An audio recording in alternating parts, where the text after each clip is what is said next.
Ganyan siya. Kung magbabrush ka for 2 minutes, ayan, 2 minutes. So, ayan, titig kung mapapansin nyo, ganyan yung itsura niya.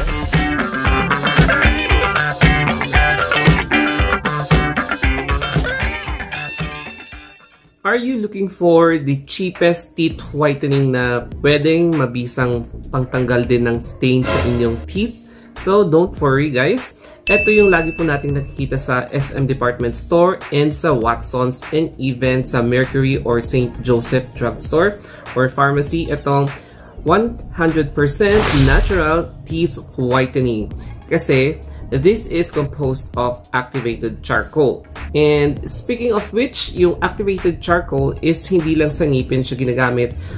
As a nurse kasi, kapag may mga patients kami na naka-ingest ng poison, yun yung pinapainom namin para maihalo sa poison and then ilalabas ng patient. So, very beneficial yung activated charcoal, hindi lang sa teeth, kundi sa pang-flush ng toxin sa ating katawan. Ganito yung itsura niya. Murang-mura talaga siya. Kaya, kapag bibili kayo ng ganito, ayan, mura din siya. And, ito yung exact price na nabili ko sa Lazada rin. Kasi, syempre, hindi ka masyadong pwedeng lumabas-labas dahil pandemic. So, I decided to, ayan, mag-purchase sa Lazada. So, tatlo siya. 1, 2, and then 3. Kaya, ang declared value niya is 89.24. Ito ba? Ayan. 89. Sabihin mo ng 90 pesos. So, 30 pesos ang isa. Pero, ang binayaran ko nung pagdating dito sa bahay is 165.24. So, parang, ayan, 65 pesos plus 20. So, parang 80 pesos yung binayaran ko sa Lazada. Pero, anyhow, okay pa rin kasi nakarating sa akin na safe and well-packed yung products na ito kasi pwede mo magamit ito for how many weeks. And sino nga ba ang seller from Lazada? So, ang seller kung saan ko nabili ito is itong si, ayan, wait lang ayan, Fashion Shop. Ayan, i-type nyo lang yung Fashion Shop sa Lazada. Apply natin during sa first day. So, I already made a pre-recorded video prior to this video, yung pinaka first day. Kasi ngayon, titignan natin yung pagkakaiba ng first day and now yung 7th day. And this is 1 week before natin gamitin yung charcoal na whitening. And as you can see, my teeth looks like this. Medyo nag-yellow talaga siya, oh. As you can see over here, hanggang dyan, nag-yellow siya. So, let's try kung kayang-kaya talaga niya na baguhin yung current na kulay ng ngipin natin from this. So, let's see after using yung charcoal na yon after 1 week. Ayan, diba? Let's see the difference after 1 week. This is the first day, kaya ayan yung charcoal powder, activated charcoal powder, and now we're going to dip our toothbrush. I-dip natin itong toothbrush sa may charcoal. So, ganyan siya. Ayan, para makita nyo. Ayan, so i-dip natin, isasawsaw. So, ganyan. And, yan, i-add natin sa... So, tututok muna ako sa lababo. And,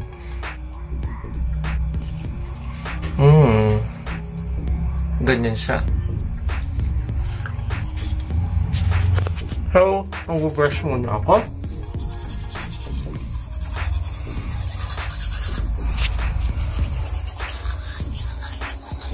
Kasi, ayan, tumatalsik sa kamay nyo. Kaya, close your mouth while brushing.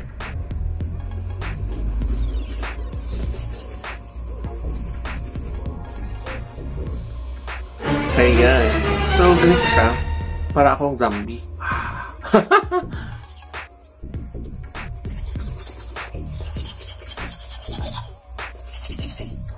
So, wait muna. I-brush ko lang muna to. Ayan. And, napansin ko lang, napaka-messy niya. Kaya advice ko sa inyo kapag gumamit kayo ng ganitong product is dapat siguraduhin careful lang kayo sa pagtalsik ng charcoal. Ayan. So, ganito yung effect after brushing it. Ayan. So, parang hindi ko alam kung may changes. Ayan. Kayo na yung humusga. And let's see after 7 days kung may pagbabago nga ba.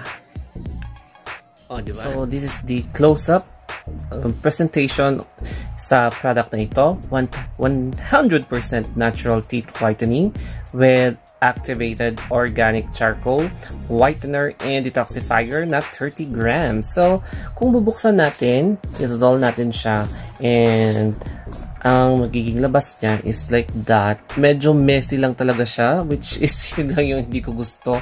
And kung bubuksan mo, ganyan yung itsura ng powder niya, which is ayokong hawakan. Pero for the sake of this vlog, ayan, pwede mo siyang hawakan. So, ayan, it's powdery talaga siya. As in na powderized. So, uling siya, activated charcoal siya. Kaya ganyan. And may process kasi kapag activated charcoal na siya from yung regular uling. So, ganyan. Make sure na kapag hahawakan mo to, dapat meron kang tissue or observe proper hygiene. And wala nang further details about sa product na ito maliban sa ganyan yung itsura niya. Powder na powder. O, diba? Kaya, i-cover na natin siya bago pa magkalat kung saan-saan. And make sure to wash your hands after holding yung charcoal na ito para hindi messy. So, as you can see, my hands are already dirty. Ayan, may ganyan na siya. And medyo mahirap siyang alisin. So, I must have to wash my hands before let's resume vlogging. Ngayon, andito na tayo sa 7th day. So, bubuksan ulit natin itong beautiful product. Tapos, alisin natin yung lid. Ayan. So, yun ang gusto ko sa isang product. May lid. So, as you can see, hindi kita pero ayan yung activated charcoal na powder.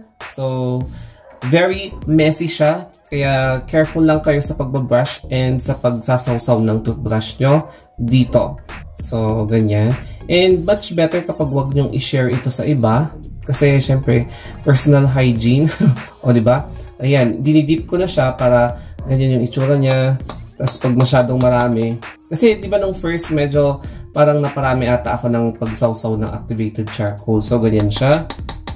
Okay na siguro to kasi ayokong masyadong maging messy. I don't want yung nag-brush ka na very messy. Excuse me.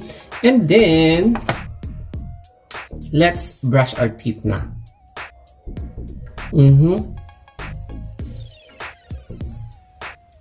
Messy.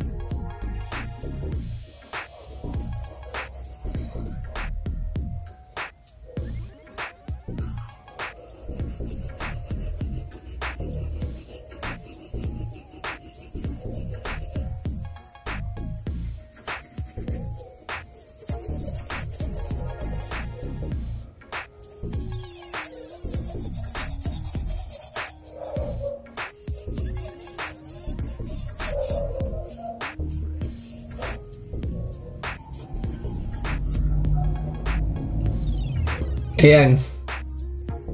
Eh, medyo tumatalsik na talaga siya. Kaya, smile!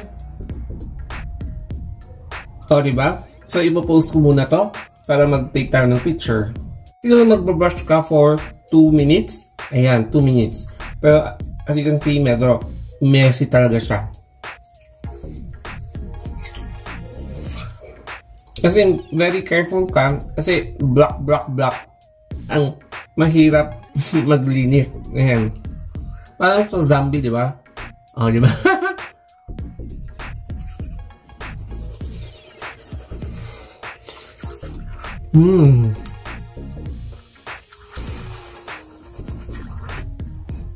Ayan. Very careful ka talaga. So, i-rinse na natin.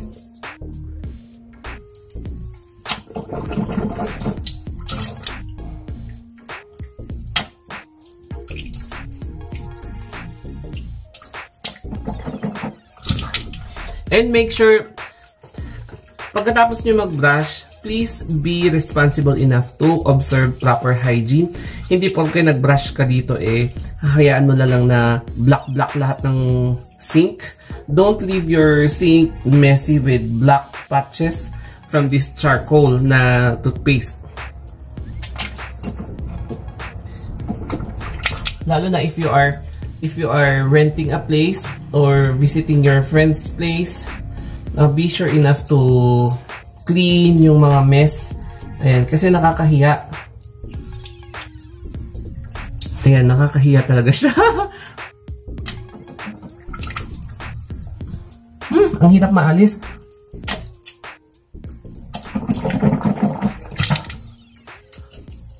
Ayan, so parang nag-black, nag-white ba? Ayan, so lilinisin ko muna yung lips ko and yung bunganga ko.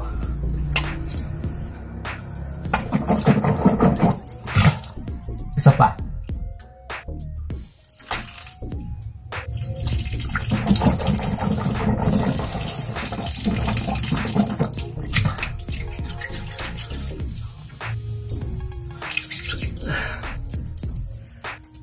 So, ayan, I think I can sense na medyo pumuti lang siya ng konti.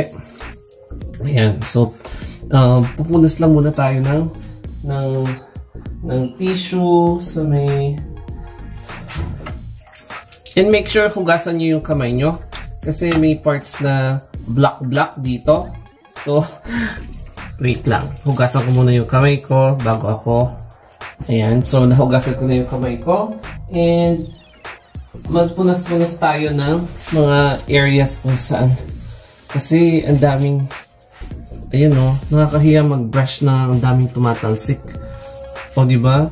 So at least para hindi nakakahiya sa mga kumare mo na nag-brush ka ng maitim. O diba? So, ayan, i-compare na natin yung before and after. This is the final reveal. So, after using it for 7 days, itong 100% natural na teeth whitening activated charcoal. Titignan natin kung ano yung difference between yung old and then ngayon. So, ayan, kung mapapansin nyo, ganyan yung itsura niya, yung ngipin ko. So, I think may pagbabago ng konti. Although, hindi naman super white, pero natanggal niya yung yellow sa teeth ko. Ayan. So, I am happy with the results. I think, yes, effective talaga ang teeth whitening na ito after 7 days. Ang gawin nyo lang is twice a day. Ayan. Twice a day. Instead na yung toothpaste, or pwede din naman na ihalo nyo yung toothpaste sa ito, isasaw nyo dito para at least, ayan, at the same time, naglilinis and nagpapaputi ng teeth. So, ayan, I really love the effect on my teeth.